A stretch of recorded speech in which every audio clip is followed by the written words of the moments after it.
Okay, now that you've done that, the last part is you scramble the sound and you proceed to the next tone. Now, scrambling the sound is going to be very easy. If you're on a piano, you just hit a lot of random tones.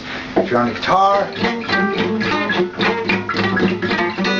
make a bunch of noise. If you're on an oboe, just do a bunch of stuff. If you're a vocalist, just go up and down.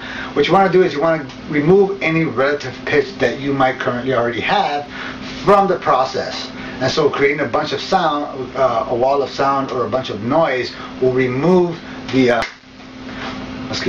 will remove that association that you might currently have, because you've also sang the melody or heard the melody in your head, possibly.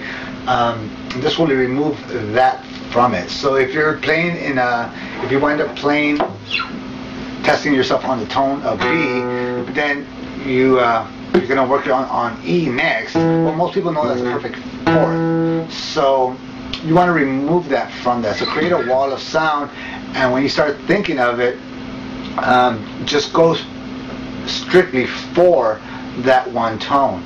Now, a way to eliminate a lot of that from possibly happening is to take your tones and create a circle of fifths or perfect fifth, circle of perfect fifths, and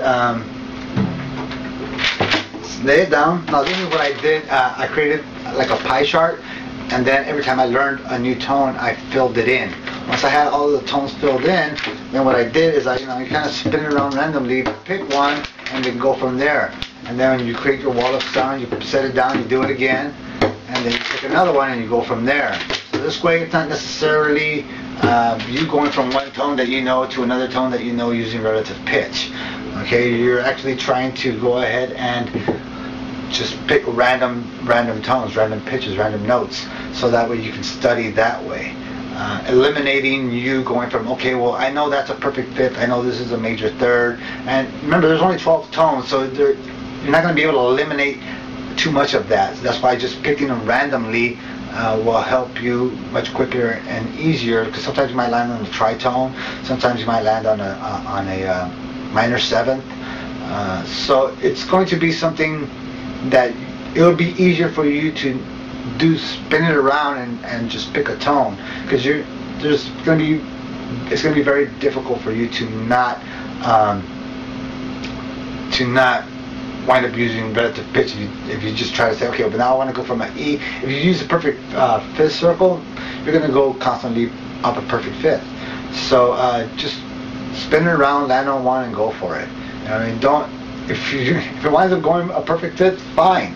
If you wind up doing a minor second, that's fine too. Don't become too concerned with that. What you're going for is the actual pitch or the actual tone. And by quieting your mind beforehand, you're going to be drawing up the song and then focusing primarily on that tone. And you'll realize that for those of you that actually have perfect good relative pitch, sometimes it will throw you off, because you're no longer just focused on just that tone. You're actually going to try to hear the song in your head.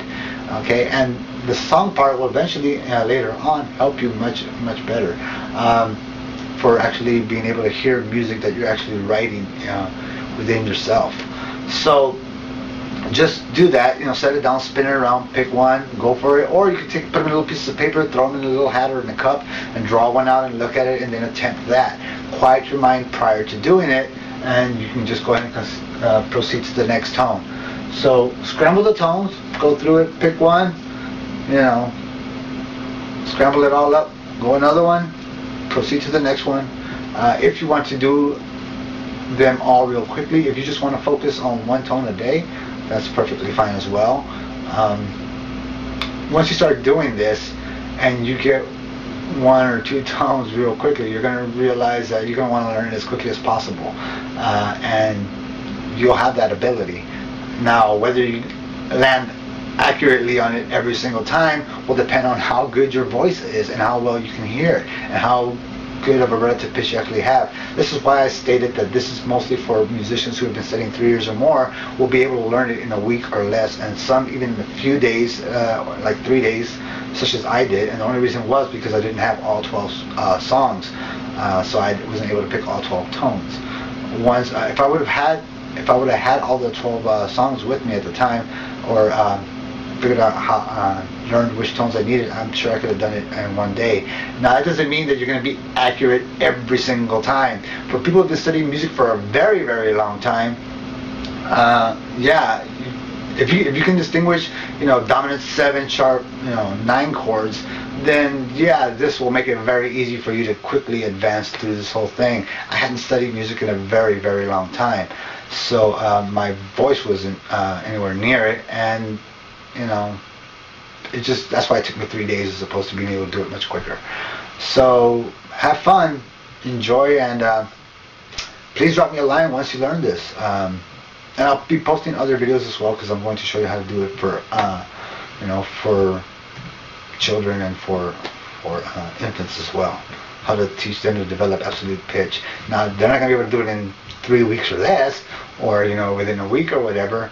It will take them longer because they have no way of communicating, and children are a little bit more harder to get to focus properly. But when they do, they can learn this real quickly. All right, thanks a lot.